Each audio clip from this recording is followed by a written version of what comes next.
I'm here reflecting on some current issues and anxieties with the church, Catholic Church. And if you're paying attention to this, obviously you have some interest. And if I babble and ramble on, know that it is with good intentions. And like all good Catholic masses, you start out with the uh, rite of asking for forgiveness, and so none of these reflections really are meant to be, or should say, are done in full reflection of my own darkness, my own failings, my own inability to live up to the Christian call. So that said, it has come to my attention over the last year or so within my Catholic community here in Ketchikan, Alaska, that we, the Catholic community, are failing. And when I say that, I mean the profound problem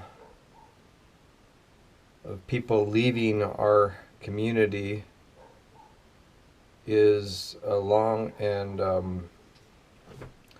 complex problem. And starts with what I would call the clericalism.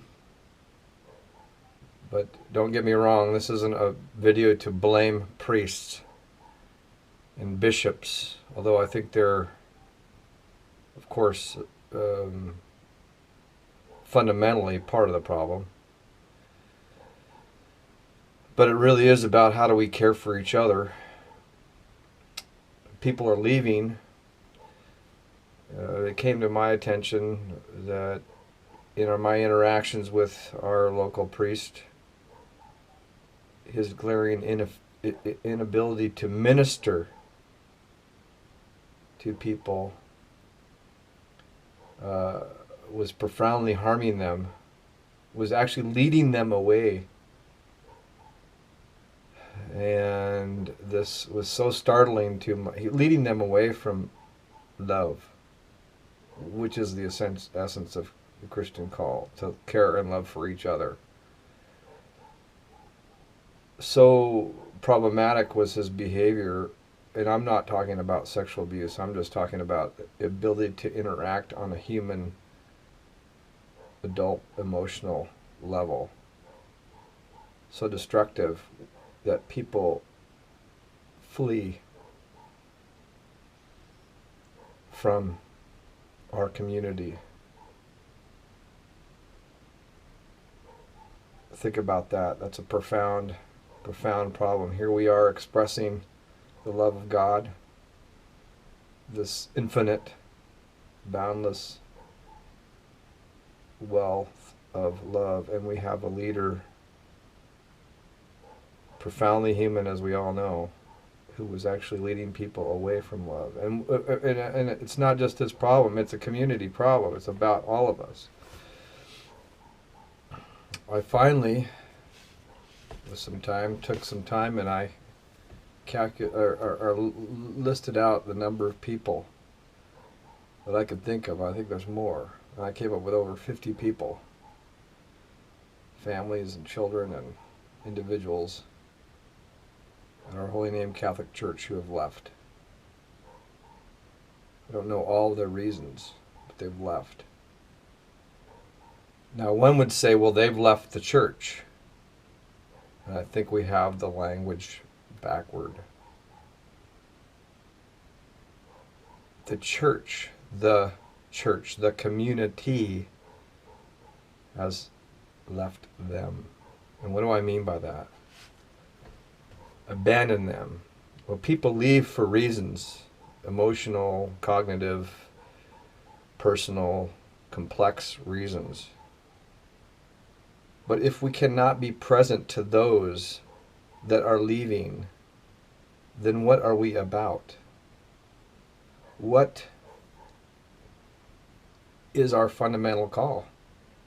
If we cannot be present to the grieved, the angry, the hurt in our own community, if we cannot even be present to them, how in the hell are we ever going to go out and be present to the greater community?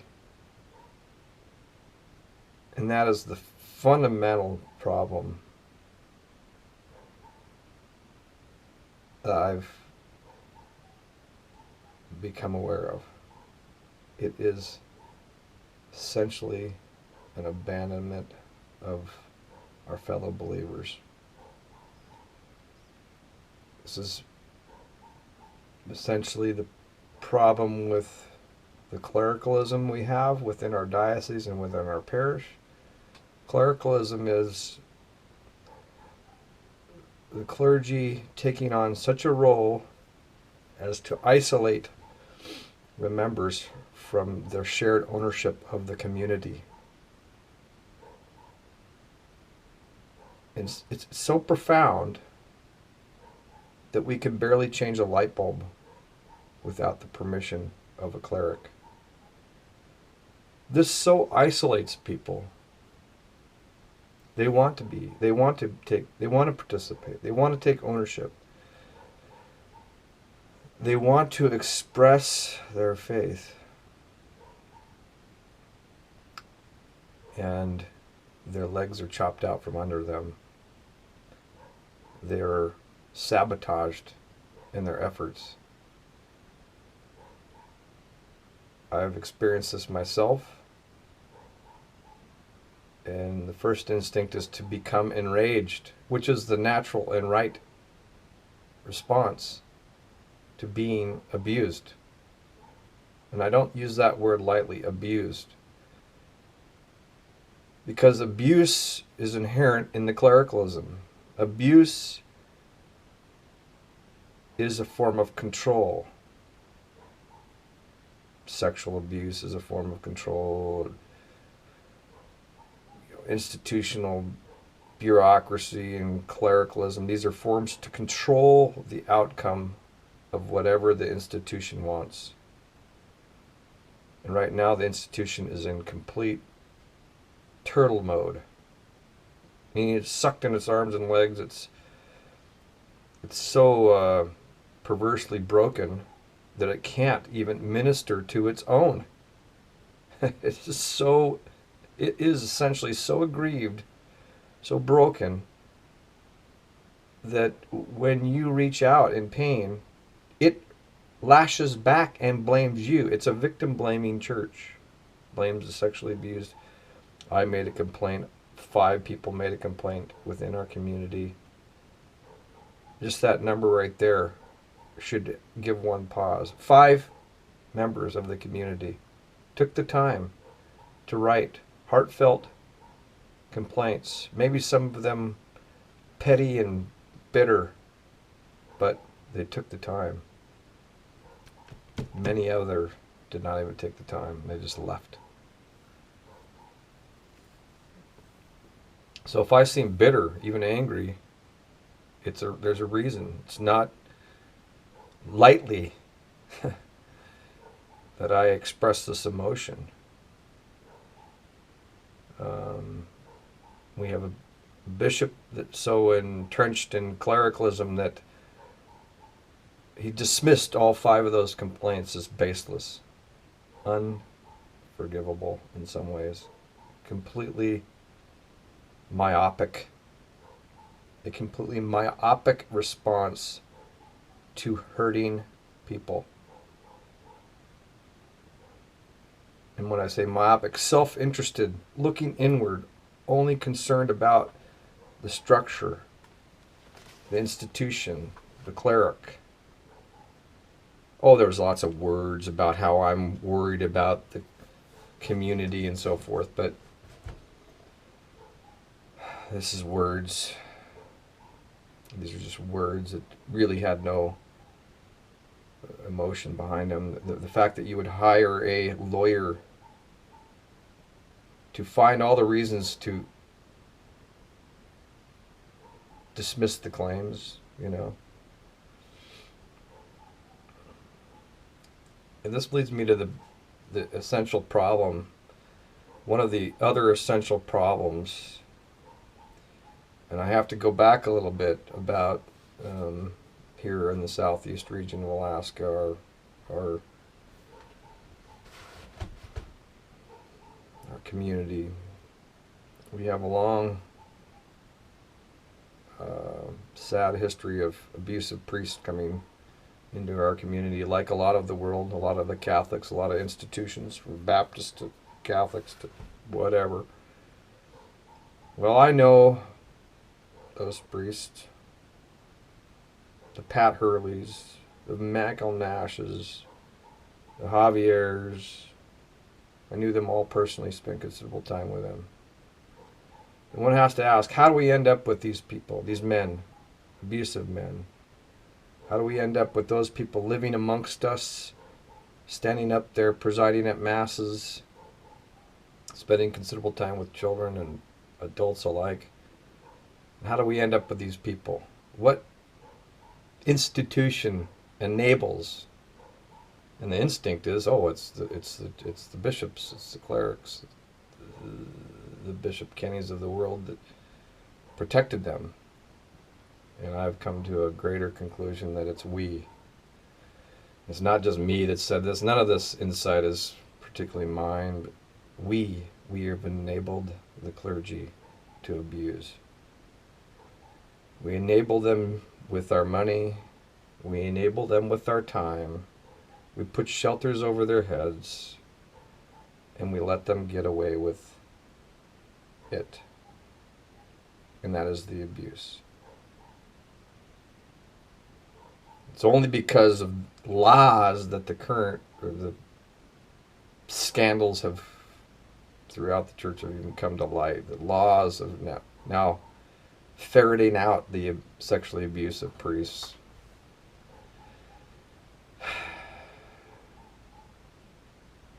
But if you really believe we're about each other, we're about bringing about the kingdom, then you really have to always examine the self and your role in evil. And when I say evil, I don't mean some esoteric demon spirit lurking in the woods out here. That's a child's views of evil. Evil is human action, human thoughts personified in action. And we're all capable of evil. And all of us probably in some way act in an evil, self-interested way on a daily basis. That's all the evil is, self-interest. Self-interest taken to such a depth that you then manipulate and abuse others. And this can be emotional, it can be petty, it can be many different things. But nonetheless, it's daily in all of our lives.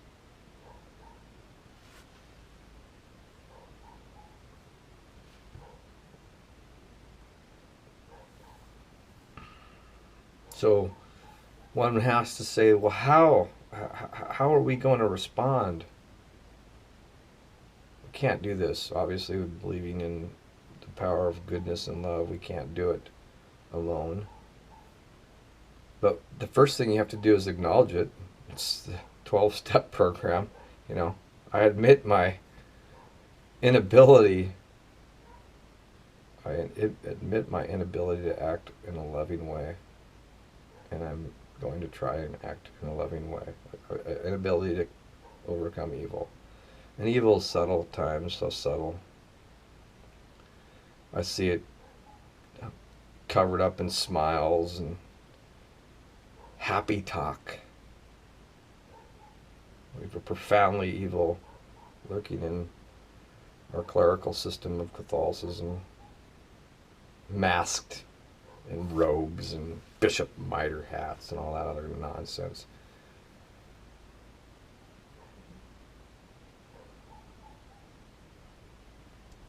So this little talk is not only about my well-being. It's about the presence of others, how we become present to others. This is the abandonment that I'm trying to point at, the clerical abandonment of the people. And we, the laity, enabling that abandonment. We are abandoning our fellow believers, our fellow lovers, our communion.